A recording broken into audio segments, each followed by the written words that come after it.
নমস্কার। সুন্দর আর ইউনিক এই হ্যান্ডমেড ব্যাঙ্গেলসটি তৈরির ফুল টিউটোরিয়াল ভিডিওটি আজ আমি তোমাদের সাথে শেয়ার করতে চলেছি। যারা নতুন বা যারা জানো না চুড়ি তৈরি করতে কি লাগে বা কিভাবে চুড়ি তৈরি করতে হয়, তাদের জন্যই আজকের এই ভিডিওটি।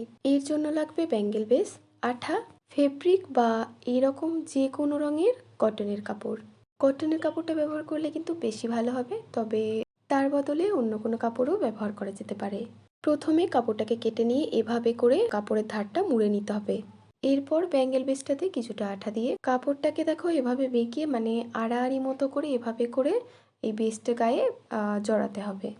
কাপড়টা কিছুটা মুড়ে নিয়ে বেসটার গায়ে লাগালে কিন্তু কাপড়ের ধার থেকে রুয়া বা সুতো ওঠার কোনো চান্স থাকবে না। যাই হোক, এইভাবে টান রেখে কাপড়টাকে কিন্তু বেসটার সাথে খুব ধীরে ধীরে জড়াতে হবে, তাতে চুড়ির ফিনিশিংটাও খুব সুন্দর আসবে। চেষ্টা করেছি চুড়ির ডিজাইনটাকে খুব সিম্পলের ওপর রাখা, যাতে খুব সহজেই যে কেউ এটাকে বানিয়ে ফেলতে পারবে। এটা শাড়ি, কুর্তি, চুড়িদারের সাথে তো অবশ্যই পরা যাবে। আর সামনে তো পয়লা বৈশাখ আসছে, তাই এটা পয়লা বৈশাখ স্পেশালও বলতে পারো।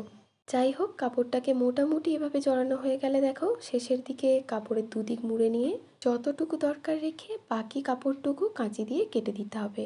এরপর কাপড়ে সেই জায়গাতে অল্প একটু আঠা দিয়ে কাপড়টাকে কিন্তু সেখানেই ভালো করে মুড়ে দিতে হবে, যাতে সেটা বেসটার গায়ে ভালো করে জড়িয়ে যায়, পরবর্তীকালে সেখান থেকে খুলে যাওয়ার কোনো চান্স না থাকে। আর দেখো, চুড়ির গায়ে কাপড় জড়ানো কিন্তু আমাদের কমপ্লিট হয়ে গিয়েছে। আর এরকমভাবেই আমি আরও 5টা চুড়ি কমপ্লিট করে নিয়েছি। যেহেতু কাস্টমারের অর্ডার ছিল লাল কালোর মধ্যে করে দেবার, ঠিক সেই মতো আমি বাকি 3টে লাল চুড়িও একসাথে রেডি করে নিয়েছি। এবার এই চুড়িগুলোর উপর আমি একটু ডিজাইন করে নেব। তো তার জন্য দেখো আমি সাদা ফেব্রিক দিয়ে একটা ডিজাইন করে নিচ্ছি। ডিজাইনটা খুবই সিম্পলের উপর রেখেছি, কিছুটা ফ্লাওয়ার মোটিভের ওপর, হাফ ফ্লাওয়ার মোটিভের ওপর, যাতে খুব সহজেই এটাকে বানিয়ে ফেলতে পারো। আর এই ডিজাইনটা করবার জন্য আমি এখানে কিন্তু 000 তুলি ব্যবহার করেছি। এই কাজগুলো করবার জন্য কিন্তু সরু তুলি ব্যবহার করলে কাজগুলো খুব ভালো হবে। দেখো, একই রকম ডিজাইন কিন্তু চুড়ির মাঝ বরাবর আমি চারদিকেই করে নিয়েছি। এবার ওই একই ডিজাইন, তবে আগের ডিজাইনের ঠিক উল্টো করে এই ডিজাইনটাকে করে নিলাম। তোমরা চাইলে এভাবে না করে একভাবেই ডিজাইনটাকে করে নিতে পারো।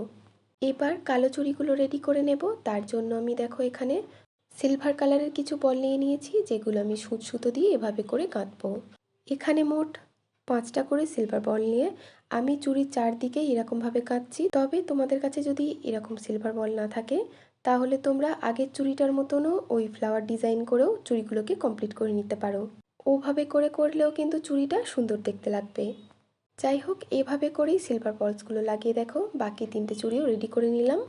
আর এই হলো চুড়িটার ফাইনাল লুক। দেখে জানিও তোমাদের কেমন লাগলো। ভিডিওটির এই পর্যন্ত কোনো জায়গা যদি তোমাদের বুঝতে অসুবিধা হয় বা কোনো ব্যাপারে যদি কিছু জানতে চাও, তাহলে প্লিজ কমেন্টে জানিও। আর যদি ভিডিওটি ভালো লাগে বা হেল্পফুল বলে তোমাদের মনে হয়, তাহলে প্লিজ একটা লাইক আর ভিডিওটিকে শেয়ার করে দিও। আর নেক্সট কোন টপিকের ওপর তোমরা ভিডিও দেখতে চাইছো, সেটাও কমেন্ট করে জানাও। তাহলে দেখা হচ্ছে নেক্সট ভিডিওতে।